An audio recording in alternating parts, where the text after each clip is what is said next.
Welcome to this BVTV Today's Leaders Podcast Trilogy, coming to you from the UK studios of BizVision. I'm your host, Malcolm Gallagher. Now, I'm wildly excited about bringing you this set of 3 videos, which I'm calling Leader Loving Organization Trilogy.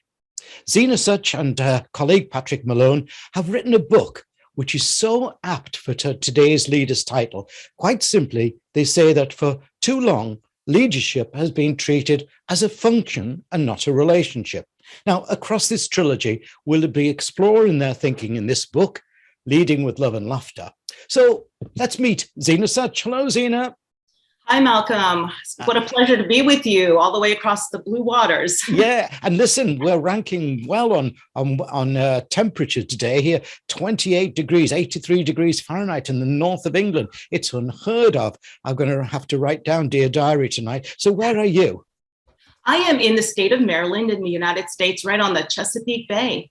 Oh, beautiful. Now that's known for sailing, isn't it? It is the sailing capital of the world, they say, and actually the waters are gorgeous and there's so much to explore, and we actually do sail on the Chesapeake, so we get a chance to explore it ourselves. Wow.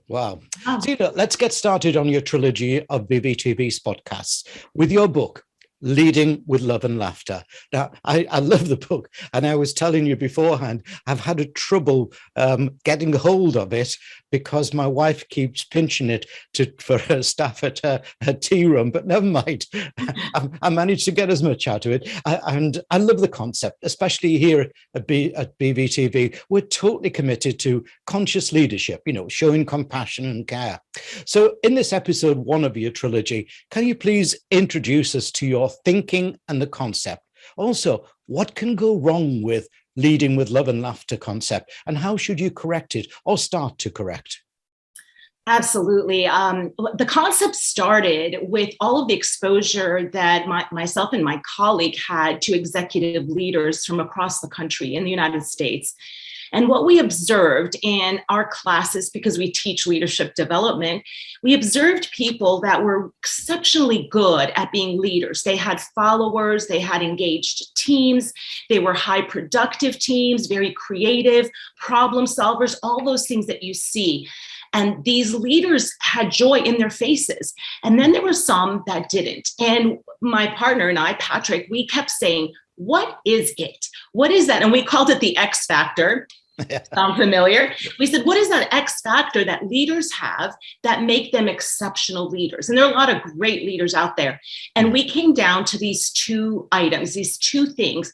And the beauty of these 2 things, love and laughter, are things that every human being can tap into. Every human being has, every human being understands what it feels like to be loved.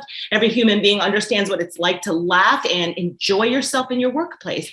And so these 2 words came to us as the 2 things that every leader who wants to get to that highest level of leadership, where they really are making those connections in the workplace, ensuring their employees feel that they have been cared for, that they understand each other, that they can work together, and not just from the leader to the employee, but across the employees as well.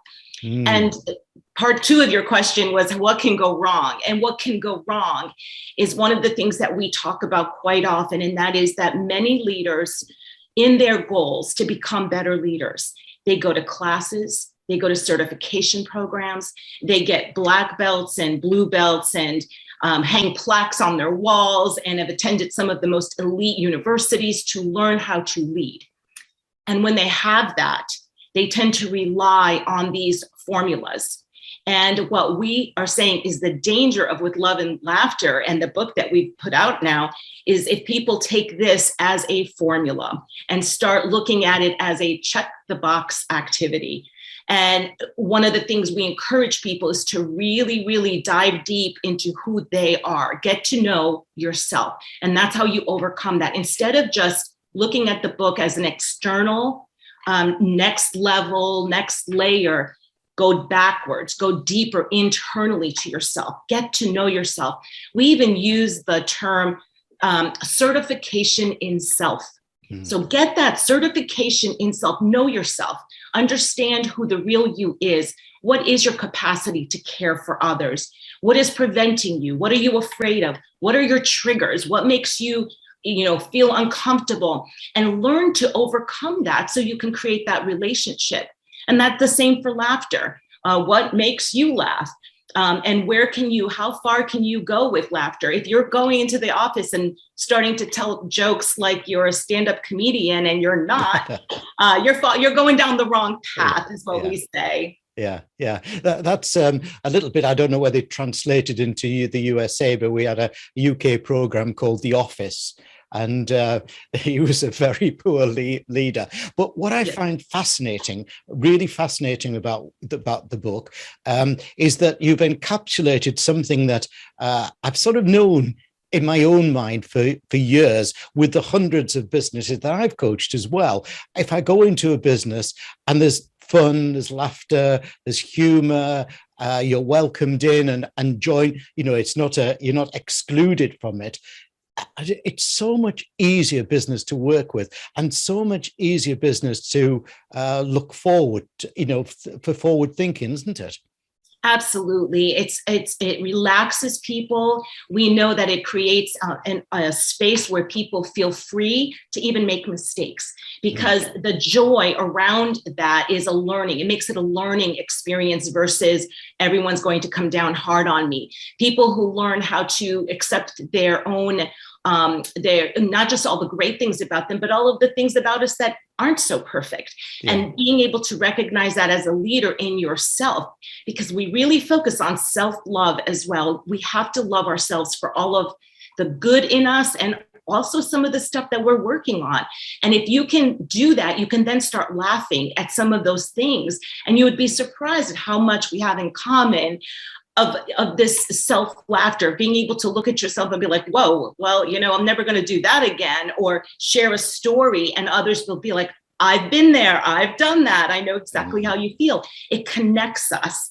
And so, the laughter part, when you walk through a building, especially back when we were in the offices, and you hear that joy, you hear people say, oh, I want to be part of that team. I want to work with that group of folks, regardless of what the work is. And it's because that engagement level, that feeling of we're in this together and we're having fun. I mean, who doesn't want to have fun? Yeah, I mean, we spend a lot of our time at work, or we did, didn't we? But we still do. I think you call it the Great Resignation in the USA. We've got a similar thing over here in the UK, where 1 in 4 people are leaving or plan to leave their job, and most of that is because of the way they were handled during the pandemic. Leaders just couldn't adapt to doing what you're proposing. How are they going to assimilate what you're saying if they've been a grumpy old man for a long time? That's a great question.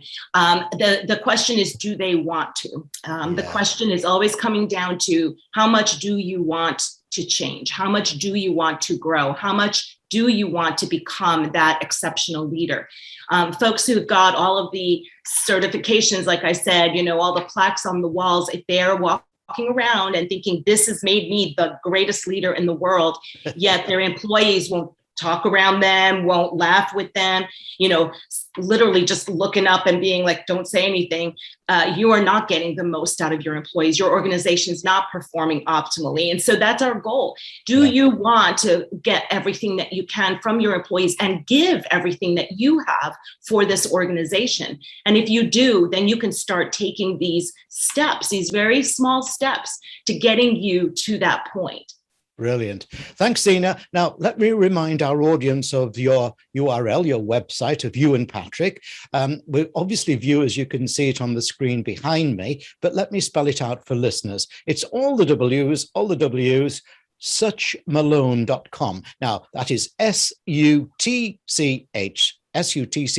Such Malone, Malone, SutchMalone.com. Zina and Patrick's book, this one, is called Leading with Love and Laughter and is published by BK Publishers. Zina, what a thought-provoking start you've given us for your trilogy. It's so appropriate in this new and altered world in which we live and lead. In the coming 2 episodes of your trilogy, let's have some fun and perhaps a few laughs, showing my audience how to make the book work for them. Thanks, Zina. Thank you so much, Malcolm, and I look forward to our next session.